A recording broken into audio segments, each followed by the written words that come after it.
সম্মানিত উপস্থিতি, সকলকে আমি সালাম জানাচ্ছি। আসসালামু আলাইকুম। হিন্দু ভাইদের প্রতি রইল আমার আদাব, আর আমার বীর মুক্তিযোদ্ধাবৃন্দ এবং আওয়ামী লীগের সকল স্তরের নেতৃবৃন্দ, ভিন্ন চিন্তার অনেক নেতৃবৃন্দ এখানে উপস্থিত রয়েছেন, সকলের প্রতি রইল আমার শুভকামনা। তো সকাল 11টায় আমাদের এই কর্মী সভার কাজ শুরু হয়েছে। আমাদের তৃণমূল পর্যায়ের সকল নেতৃবৃন্দ, আপনারা এই কঠিন গরমের মধ্যেও এই দীর্ঘক্ষণ কর্মী সভায় উপস্থিত থেকে আমাদেরকে চিরঋণী করেছেন, চিরকৃতজ্ঞ করেছেন। আপনাদের ধন্যবাদ জানাই। আমি শুরুতেই বলেছি, আজকের এই কর্মী সম্মেলনের মধ্য দিয়ে আগামী 5ই জুনের নির্বাচন একটি দিক নির্দেশনা, সেই দিক নির্দেশনাকে সামনে নিয়ে আপনারা মাঠে ঝাঁপিয়ে পড়বেন। আমাদের সকল প্রকার নির্বাচনী কর্মকাণ্ড আপনারা পরিচালনা করবেন। প্রিয় ভাইরা আমার, আজ থেকে প্রায় 16 বছর পূর্বে 2008 সনের উপজেলা নির্বাচনে মানুষের মাঝে আমি নেমেছিলাম। তখন আমার বয়স ছিল অনেক কম। আমি আমার রাজনৈতিক জীবনে অধিকাংশ সময় আমি টাঙ্গাইলে ছাত্র রাজনীতি, যুব রাজনীতি পরিচালনা করেছি। টাঙ্গাইল কেন্দ্রিক আমার যে তৃণমূল পর্যায়ে অবস্থান ছিল, বাসাইলে কিন্তু তখন এত ছিল না। জেল জুলুম হলিয়া মৃত্যুর মুখোমুখি দাঁড়িয়ে আমি টাঙ্গাইলেই রাজপথে বিভিন্ন চড়াই উতরাই আন্দোলন করেছি, সংগ্রাম করেছি, জেল খেটেছি। তৎসময়ে 111 সরকারের সময় উপজেলা পরিষদ নির্বাচনের ঘোষণা আসলে আমি বাসাইলে নির্বাচনের মাঠে নামি। তখন আমি টাঙ্গাইল জেলা যুবলীগের সাধারণ সম্পাদক ছিলাম এবং বাসাইল থানা আওয়ামী লীগের ওয়ার্কিং কমিটির 36 নম্বর সদস্য ছিলাম আমি। যখন সারা উপজেলায় বিচরণ করি, তখন আমার সম্পর্কে অনেকে অনেক কথা বলতেন, যে ছেলেটি ছোট, এই বয়সে সে কিভাবে উপজেলা নির্বাচন করবে, কিভাবে উপজেলাটা চালাবে, তার শরীর অন্যান্য প্রার্থীর তুলনায় তার সামনে তাকে দেখাই যায় না। এই ধরনের বক্তব্য আমার বিপক্ষে অন্যান্য প্রার্থীরা আনতেন। সেই দিন আপনাদের মনে থাকবার কথা, কোর্ট প্রাঙ্গণে আমি আমার নির্বাচনী জনসভায় আমি বলেছিলাম যে এই উপজেলা আমি হাডুডু খেলতে যাব না, ফুটবল খেলতে যাব না, যে আমার বিশাল দেহর অধিকারী হইতে হবে, আমার বিশাল শক্তিশালী হইতে হবে। আমি এই উপজেলায় আমি যুদ্ধ করব, মেধার যুদ্ধ, যোগ্যতার যুদ্ধ, সততার যুদ্ধ, সেবার যুদ্ধ। সেই যুদ্ধে আমি মাঠে নেমেছি। যদি আমি জয় লাভ করতে পারি, আগামী দিনে সততা, মেধা, সিনসিয়ারিটি, মেধার যুদ্ধ দিয়ে আমি বাসাইল উপজেলার মানুষকে জয় করব। প্রিয় ভাইরা আমার, সেই দিন অনেক হেভি ওয়েট প্রার্থীদের মাঝে আওয়ামী লীগের প্রার্থী ছিলেন ফজলুল হক জমাদার সাহেব, আমার চেয়ে অনেক ওয়েট প্রার্থী জনাব এম এ খালেক সাহেব। আমরা 3 জন তৃণমূল ভোটে আমরা প্রতিদ্বন্দ্বিতা করি। সেই ভোটে তৃণমূল পর্যায়ে আমি আওয়ামী লীগের সমর্থিত হিসাবে মনোনীত হই। মনোনীত হবার পরে তারপর যারা প্রার্থী হন, অনেক হেভি ওয়েট প্রার্থী, তাদের সামনে বাসাইলের জনগণ আমাকে ভোট দিয়ে নির্বাচিত করেছিলেন। আমি নির্বাচিত হবার পর তৎসময়ে 5টি বছর আমি মানুষের সেবা করেছি, দুয়ারে দুয়ারে ঘুরেছি।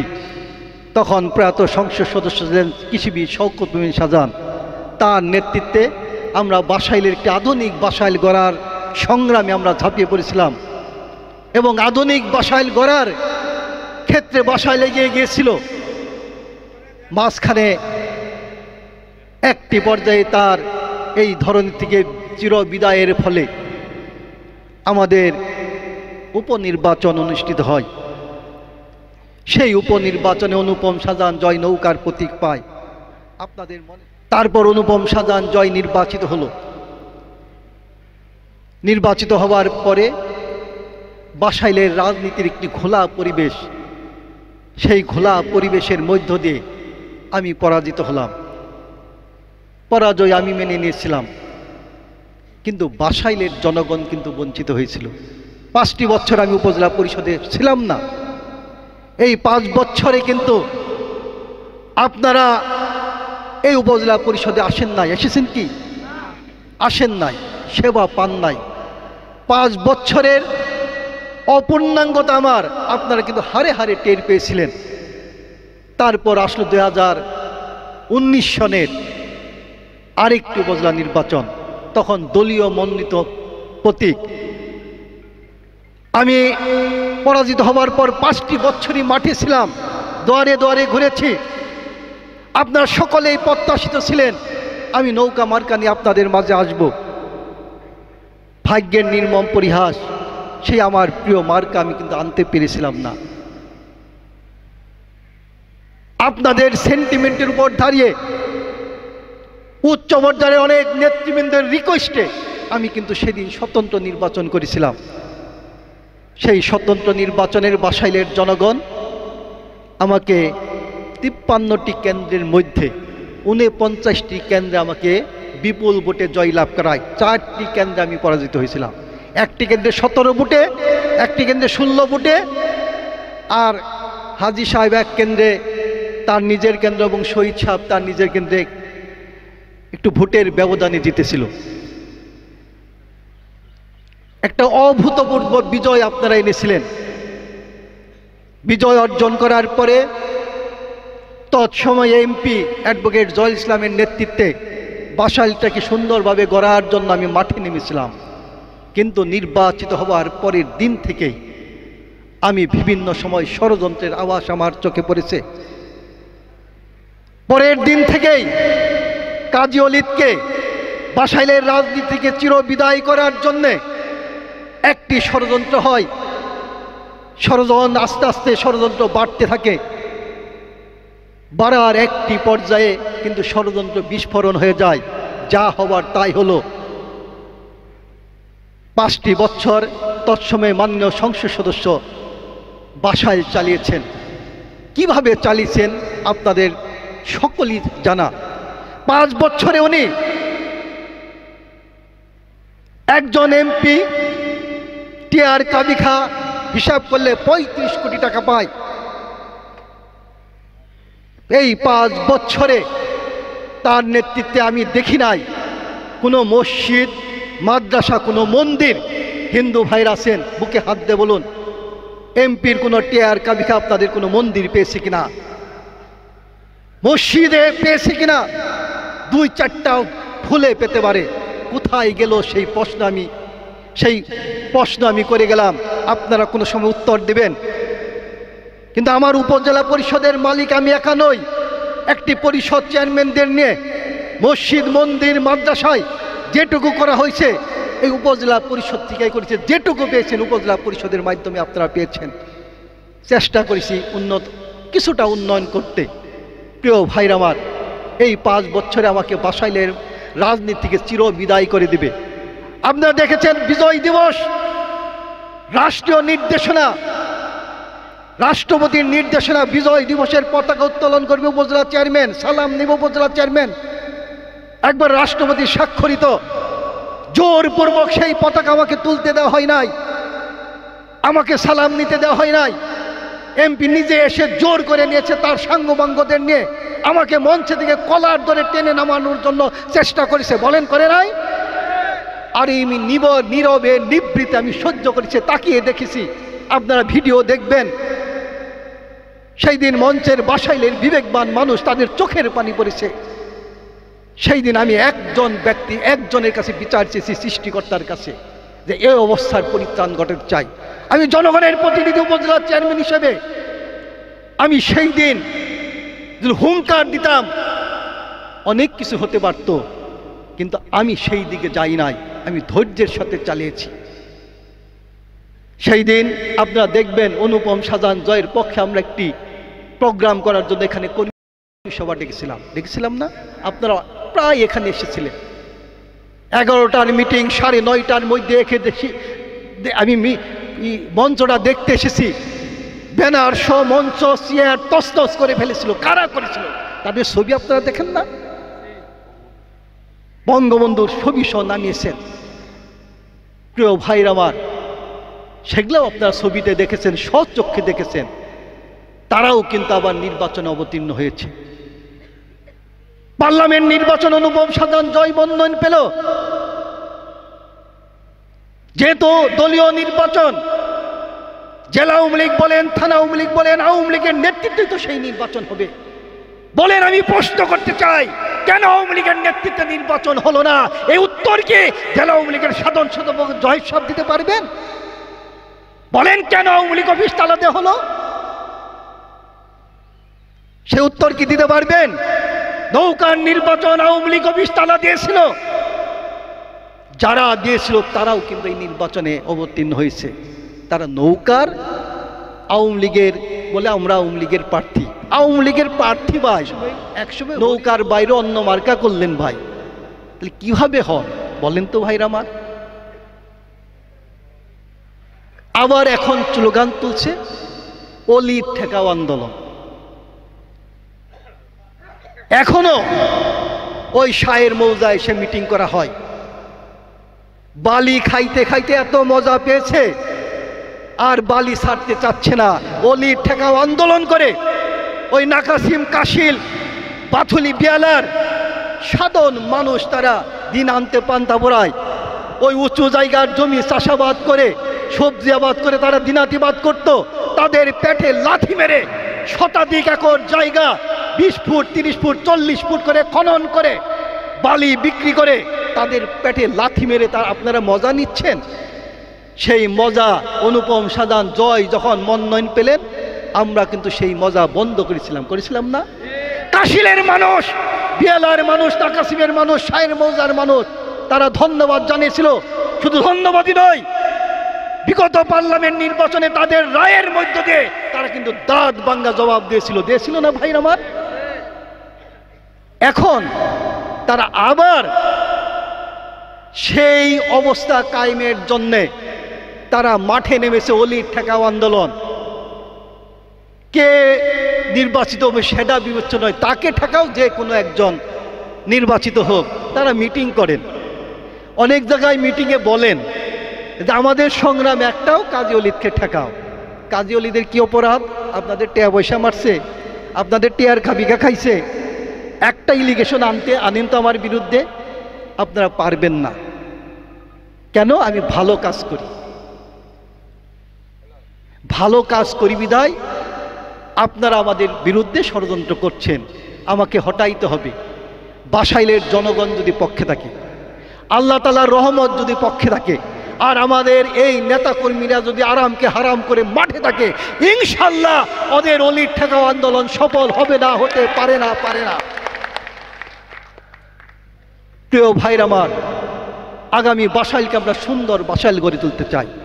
আমি আগেই বলেছি, আমাদের মাননীয় সংসদ সদস্য নির্বাচিত হবার পরে বাসাইল বাস স্ট্যান্ডে তার একটি সংক্ষিপ্ত সম্বর্ধনায় আমি স্পষ্ট বলেছিলাম, আগামী 5 বছর বাসাইলের জন্য গোল্ডেন টাইম।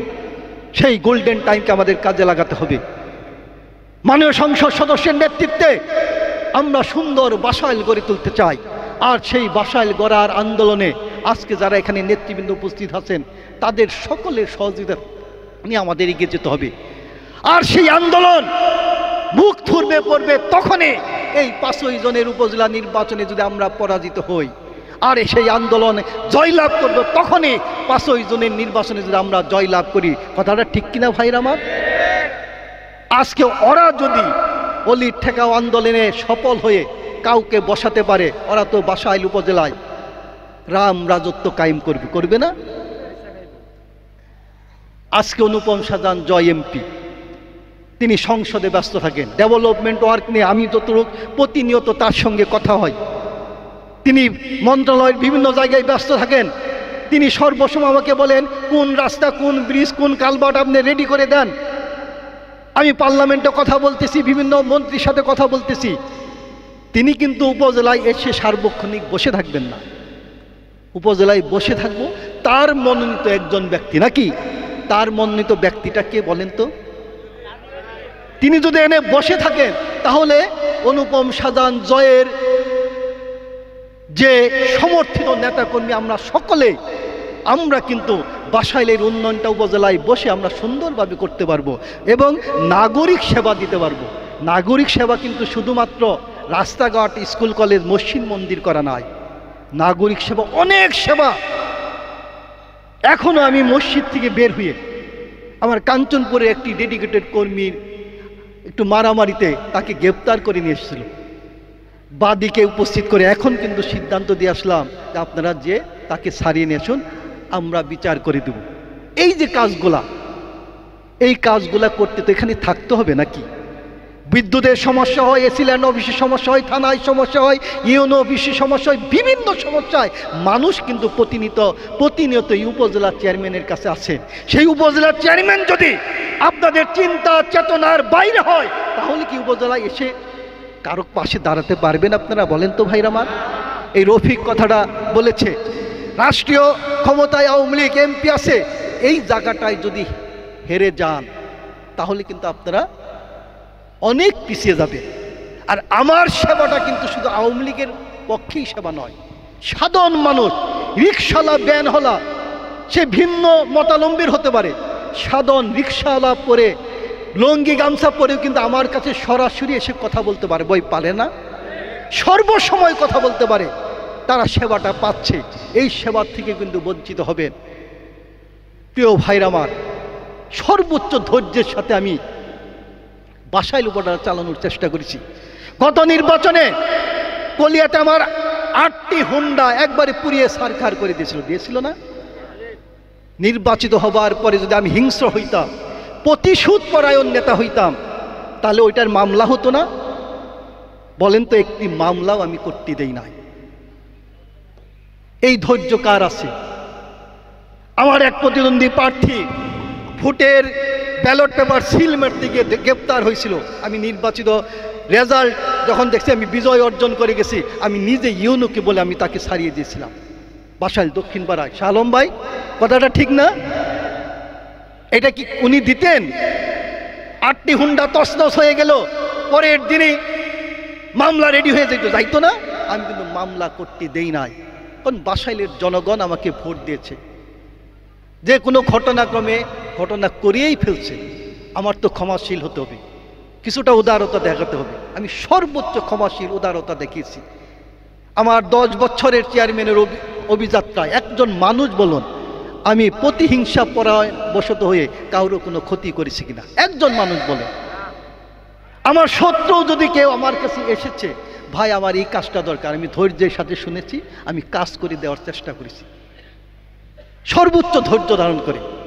এই উপজেলাটা কার কাছে ছাড়বেন? 5 বছর ছিলাম না, উপজেলাটা এতিম হয়ে গিয়েছিল না আপনাদের কাছে?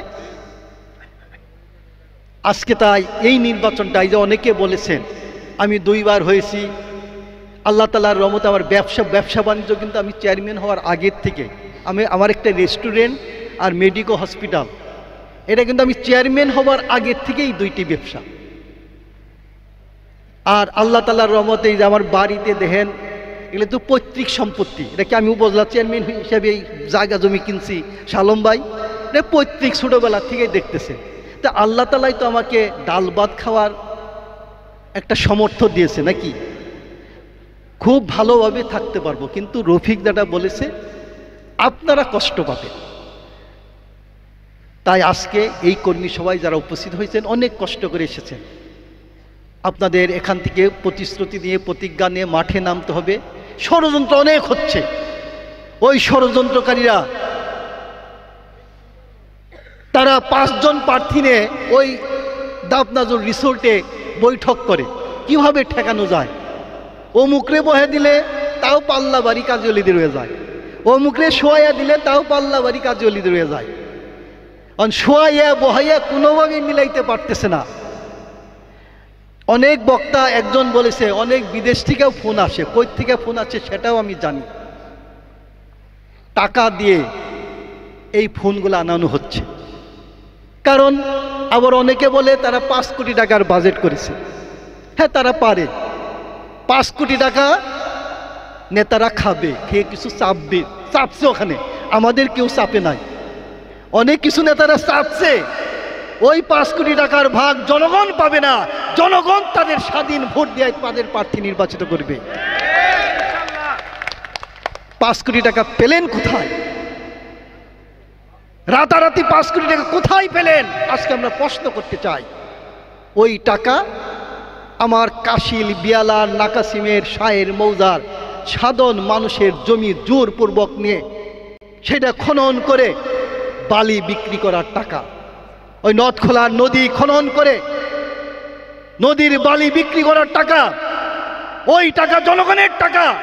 এই টাকা যেভাবে কামিয়েছেন সেইভাবে আপনাদের ব্যয় হয়ে যাবে, আপনারা কোনো রেজাল্ট পাইতে পারেন না, পারেন না, পারেন না। প্রিয় ভাইয়ের আমার, মনে করছেন ওই টাকা দিয়ে জনগণের রায় কিনে নেবেন? হ্যাঁ, আপনাদের এই মেসেজ আমি জনগণকে দিয়ে দিচ্ছি, আপনাদের হক। ওই টাকা শাহের মৌজার জনগণকে বিলিয়ে দেন, নাকাসিমের জনগণকে বিলিয়ে দেন। ওই টাকা নাকাসিমের জনগণের টাকা, তাদের কাছে বিলিয়ে দেন, তাদের হক ওই টাকা। আর যদি তাদের হকের টাকা তাদেরকে না দিয়ে আপনার নির্বাচনী কাজে ব্যয় করেন, নাকাসিম, কাশিল, শাহের, বিয়ালার, মৌজার জনগণরাই আপনাদের দাঁত ভাঙ্গা জবাব দিবে। প্রিয় ভাইরা আমার, আমি আর বক্তব্য বাড়াতে চাই না।